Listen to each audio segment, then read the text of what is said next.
A segunda vinda de Cristo. Cristo vem com poder e grande glória.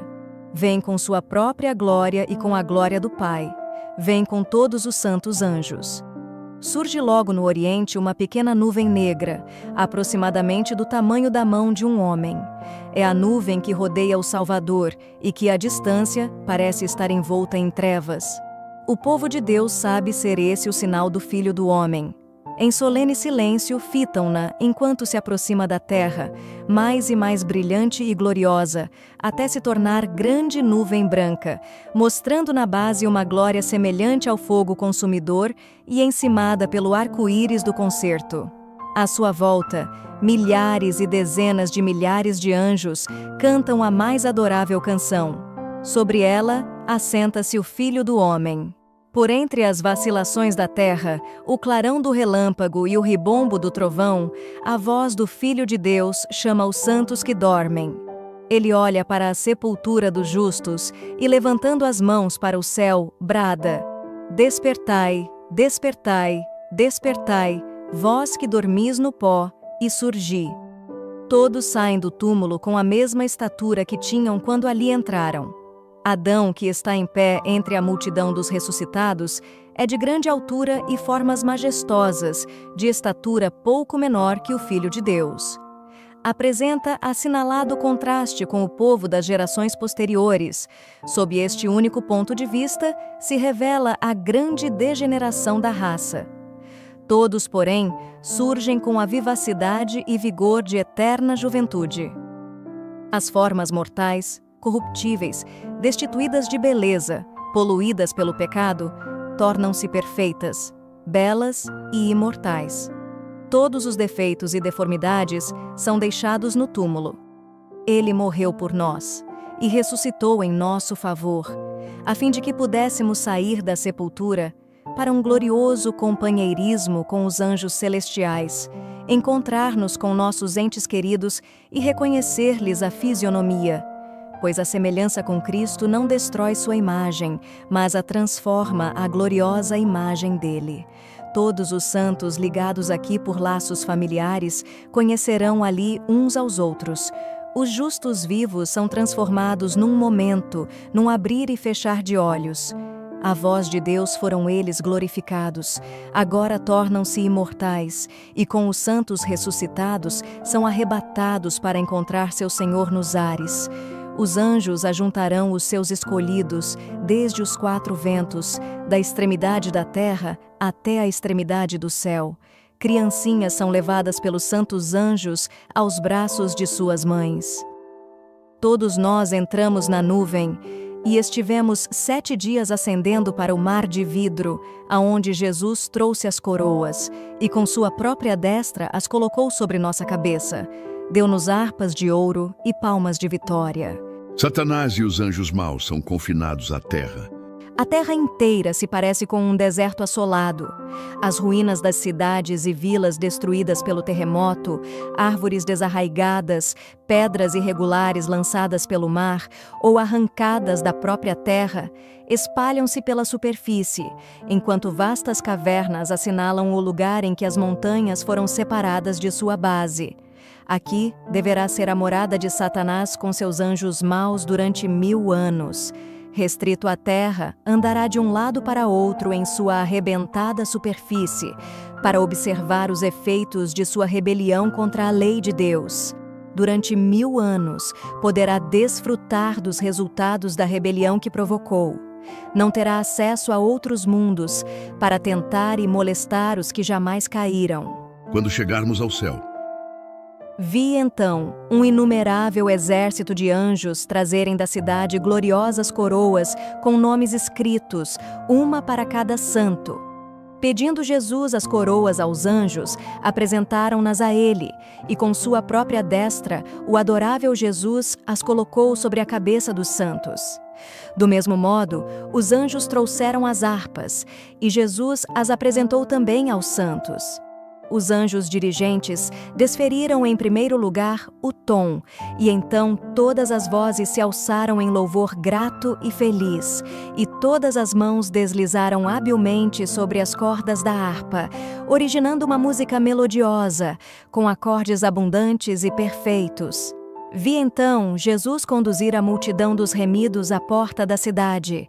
Lançou mão da porta e girou-a sobre os seus resplandecentes gonzos, e mandou entrarem as nações que haviam observado a verdade. Dos lábios do Rei da Glória se ouvirá a bênção, que ressoará em seus ouvidos como a mais doce música.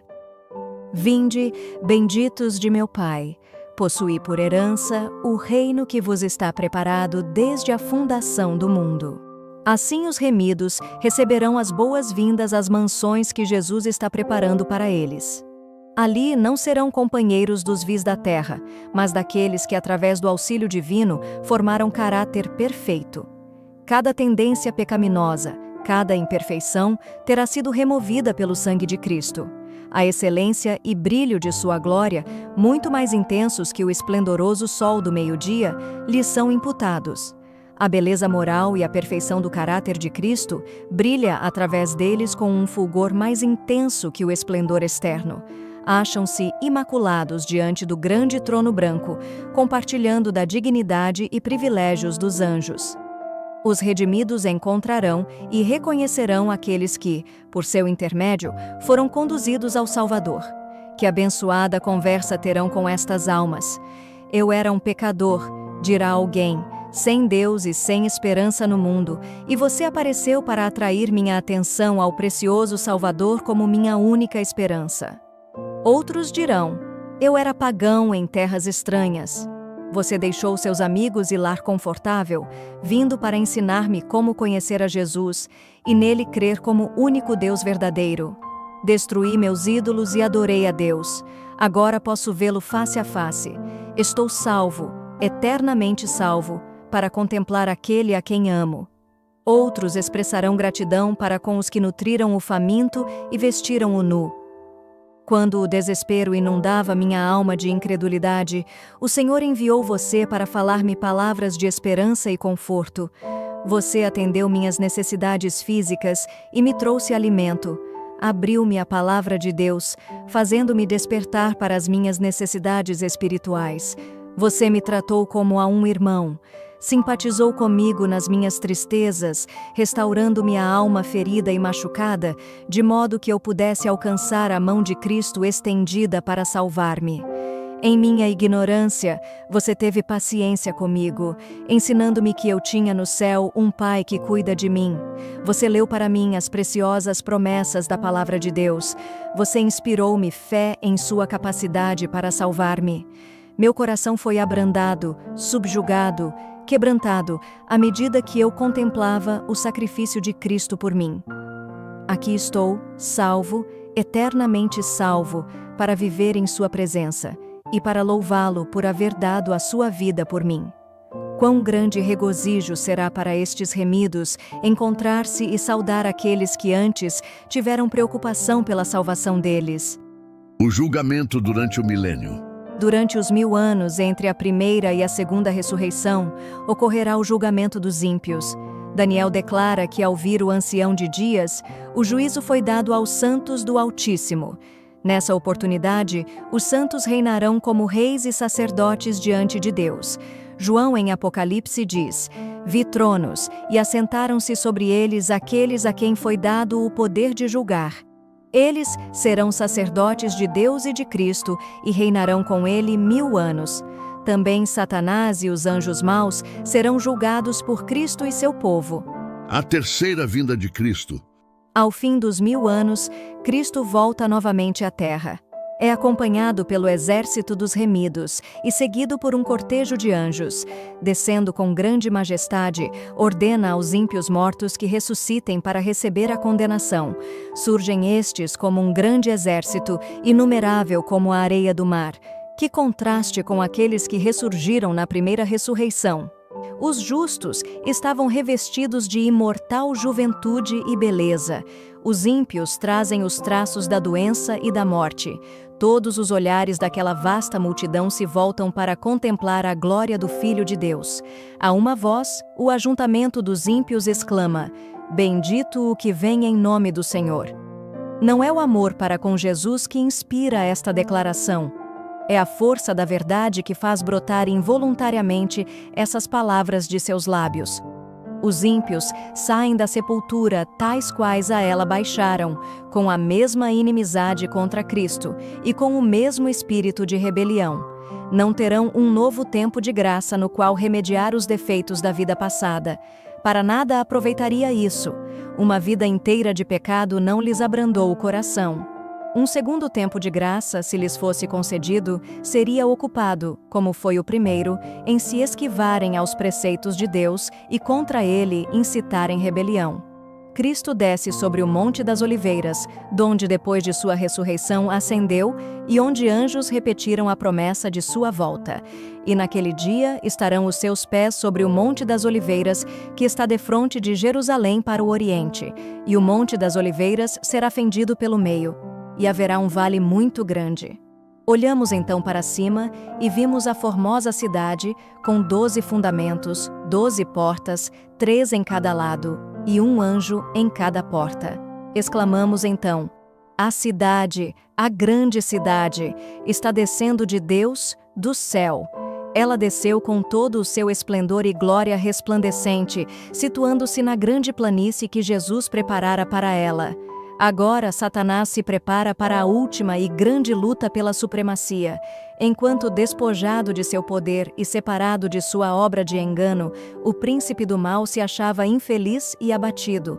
Mas sendo ressuscitados os ímpios mortos, e vendo ele as vastas multidões a seu lado, revivem-lhe as esperanças, e decide-se a não render-se no grande conflito. Os ímpios são cativos de Satanás. Estão prontos para receber suas sugestões e executar-lhe as ordens. Contudo, fiel à sua astúcia original, ele não se reconhece como Satanás. Pretende ser o príncipe que é o legítimo dono do mundo e cuja herança foi dele ilicitamente extorquida. Representa-se a si mesmo ante seus súditos iludidos como um redentor, assegurando-lhes que seu poder os tirou da sepultura e que ele está prestes a resgatá-los da mais cruel tirania. Propõe-se guiá-los contra o acampamento dos santos e tomar posse da cidade de Deus. Naquela vasta multidão, há muitos que pertenceram à raça de grande longevidade que existiu antes do dilúvio. Há reis e generais que venceram nações, homens valentes que nunca perderam batalha. Satanás consulta seus anjos e depois esses reis, vencedores e guerreiros poderosos, olham para a força e número ao seu lado e declaram que o exército dentro da cidade é pequeno em comparação com o seu, podendo ser vencido. Formulam seus planos para tomar posse das riquezas e glória da Nova Jerusalém. Todos imediatamente começam a preparar-se para a batalha.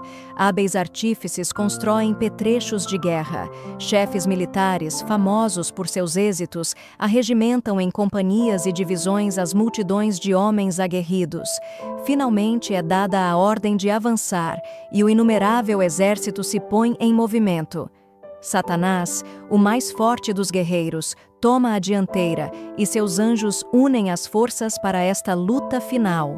Agora Cristo de novo aparece à vista de seus inimigos. Muito acima da cidade, sobre um fundamento de ouro polido, está um trono, alto e sublime. Sobre este trono, assenta-se o Filho de Deus, e em redor dele estão os súditos de seu reino. Na presença dos habitantes da terra e do céu, reunidos, é efetuada a coroação final do Filho de Deus. Satanás viu ser colocada a coroa sobre a cabeça de Cristo por um anjo de elevada estatura e presença majestosa, e sabe que a exaltada posição deste anjo poderia ter sido sua. O julgamento final. Agora, investido de majestade e poder supremos, o Rei dos Reis pronuncia a sentença sobre os rebeldes contra seu governo e executa justiça sobre aqueles que transgrediram sua lei e oprimiram seu povo. Logo que se abrem os livros de registro e o olhar de Jesus incide sobre os ímpios, eles se tornam cônscios de todo o pecado cometido. Vêem exatamente onde seus pés se desviaram do caminho da pureza e santidade, precisamente até onde o orgulho e rebelião os levaram na violação da lei de Deus. Por sobre o trono se revela a cruz, e semelhante a uma vista panorâmica, aparecem as cenas da tentação e queda de Adão, e os passos sucessivos no grande plano para redimir os homens. O humilde nascimento do Salvador, sua infância de simplicidade e obediência, seu batismo no Jordão, seu ministério público, sua traição, o Filho de Deus exultantemente exibido perante Anás, citado ao palácio do sumo sacerdote, ao tribunal de Pilatos, perante o covarde e cruel Herodes, tudo é vividamente esboçado. E agora, perante a multidão agitada, revelam-se as cenas finais. O paciente sofredor trilhando o caminho do Calvário, o príncipe do céu suspenso na cruz. O terrível espetáculo aparece exatamente como foi. Satanás, seus anjos e súditos não têm poder para se desviarem do quadro que é a sua própria obra. Cada ator relembra a parte que desempenhou. Chegará o dia em que tudo será revelado em sua verdadeira luz diante dos anjos e dos homens. No juízo, cada homem será revelado tal qual é, quer tenha sido moldado à semelhança divina, ou desfigurado pelos idólatras pecados do egoísmo e da cobiça. No dia em que todos serão recompensados segundo sua obra, como os transgressores se sentirão quando, por um momento, lhes for permitido ver o registro de sua vida e do que escolheram fazer dela. No dia do juízo, os homens verão o que poderiam ter se tornado mediante o poder de Cristo. Conheciam as reivindicações de Deus, mas recusaram submeter-se às condições estabelecidas em sua palavra. Por sua própria escolha, uniram-se com os demônios. No dia do juízo, tudo isso é aberto perante os impenitentes. Cena após cena passa diante deles. Tão claramente quanto a luz do sol do meio-dia, eles todos veem o que poderiam ter sido caso houvessem cooperado com Deus, em lugar de se oporem a Ele. O quadro não pode ser modificado. Seus casos estão decididos para sempre. E os anjos caídos, dotados de maior inteligência do que o homem, reconhecerão o que fizeram ao utilizar seus poderes para levar os seres humanos a preferirem o engano e a falsidade. Mas agora chegado é o tempo em que a rebelião deve ser finalmente derrotada e descobertos a história e caráter de Satanás. Em seu último e grande esforço para destronar a Cristo, destruir seu povo e tomar posse da cidade de Deus, o arqui-enganador foi completamente desmascarado. Os que a ele se uniram veem o fracasso completo de sua causa. Os seguidores de Cristo e os anjos leais contemplam a extensão total de suas maquinações contra o governo de Deus. É ele objeto de aversão universal. Satanás vê que sua rebelião voluntária o inabilitou para o céu. Suas acusações contra a misericórdia e justiça de Deus silenciaram agora. A acusação que se esforçou por lançar sobre Jeová repousa inteiramente sobre ele. E agora, Satanás se curva e confessa a justiça de sua sentença. Todas as questões sobre a verdade e o erro no prolongado conflito foram agora esclarecidas. Apesar de ter sido Satanás constrangido a reconhecer a justiça de Deus e a curvar-se à supremacia de Cristo, seu caráter permanece sem mudança. O espírito de rebelião, qual poderosa torrente, explode de novo. Quase que em delírio, decide-se a não capitular no grande conflito. Chegado, é o tempo para uma última e desesperada luta contra o Rei do Céu. Arremessa-se para o meio de seus súditos e esforça-se por inspirá-los com sua fúria, incitando-os a uma batalha imediata. Mas dentre todos os incontáveis milhões que seduziu a rebelião, ninguém há agora que lhe reconheça a supremacia. Seu poder chegou ao fim. Sua ira se acende contra Satanás e os que foram seus agentes no engano, e com furor de demônios voltam-se contra eles. De Deus desce fogo do céu. A terra se fende, chamas devoradoras irrompem de cada abismo iante. Vindo é o dia que arderá como um forno. Os elementos fundem-se pelo vivo calor, e também a terra e as obras que nela há são queimadas. A superfície da terra parece uma massa fundida, um vasto e fervente lago de fogo. Os ímpios recebem sua recompensa. Alguns são destruídos em um momento, enquanto outros sofrem muitos dias. Todos são punidos segundo as suas ações. Tendo sido os pecados dos justos transferidos para Satanás, tem ele de sofrer não somente pela sua própria rebelião, mas por todos os pecados que fez o povo de Deus cometer. Seu castigo deve ser muito maior do que o daqueles a quem enganou. Depois que perecerem os que pelos seus enganos caíram, deve ele ainda viver e sofrer. Nas chamas purificadoras, os ímpios são finalmente destruídos. Por uma vida de rebelião, Satanás e todos quantos a ele se unem colocam-se em tanta desarmonia com Deus que sua própria presença lhes é um fogo consumidor. A glória daquele que é amor os destruirá. O universo todo terá sido testemunha da natureza e resultados do pecado, e seu completo extermínio, que no princípio teria acarretado o temor dos anjos, desonrando a Deus, reivindicará agora o seu amor e estabelecerá a sua honra perante a totalidade dos seres que se deleitam em fazer a sua vontade e em cujo coração está a lei divina. O fogo que consome os ímpios purifica a terra. Todo vestígio de maldição é removido. Nenhum inferno a arder eternamente conservará perante os resgatados as terríveis consequências do pecado. Apenas uma lembrança permanece. Nosso Redentor sempre levará os sinais de sua crucifixão. Em sua fronte ferida, em seu lado, em suas mãos e pés, estão os únicos vestígios da obra cruel que o pecado efetuou. Os habitantes de todos os mundos convencer-se-ão da justiça da lei ao ser erradicado o pecado e eliminada a rebelião. A operação do plano da redenção revelará, não apenas aos homens como também aos anjos, o caráter de Deus, e por todos os séculos da eternidade, o caráter maligno do pecado será compreendido à luz daquilo que custou ao Pai e ao Filho a redenção da raça rebelde. A eficiência da cruz guardará a raça redimida dos perigos de uma segunda queda. A vida e morte de Cristo desmascararam os enganos de Satanás e refutaram seus reclamos. O sacrifício de Cristo por um mundo caído unirá homens e anjos mediante laços indestrutíveis. Por intermédio do plano da salvação, a justiça e a misericórdia de Deus são plenamente vindicadas, e por toda a eternidade, a rebelião jamais tornará a erguer-se, nem a aflição voltará jamais a aparecer no universo de Deus. A terra renovada. Quando Deus finalmente purificar a terra, parecerá ela um lago de fogo sem limites. Assim como Deus preservou a arca em meio às comoções do dilúvio, pois ela continha 8 pessoas justas, assim preservará ele a nova Jerusalém, que conterá os fiéis de todas as eras.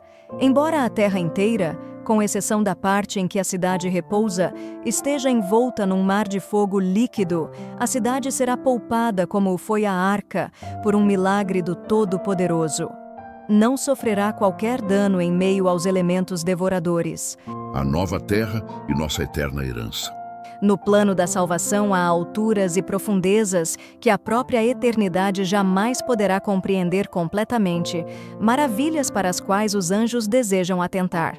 Apenas os remidos, dentre todos os seres criados, conheceram em sua própria experiência o conflito com o pecado. Trabalharam com Cristo e, conforme os próprios anjos não o poderiam fazer, associaram-se em seus sofrimentos. Não terão eles qualquer testemunho quanto à ciência da redenção, algo que seja de valor para seres não caídos? A multidão dos remidos viajará de mundo em mundo, e grande parte de seu tempo será aplicado à pesquisa dos mistérios da redenção. A despeito da extensão infinita da eternidade, esse tema estará continuamente aberto diante de suas mentes. Os seres remidos e os não caídos encontrarão na cruz de Cristo sua ciência e seu cântico. Ver-se-á que a glória que resplandece na face de Jesus Cristo é a glória do abnegado amor. À luz do Calvário se patenteará que a lei do amor que renuncia é a lei da vida para a terra e o céu.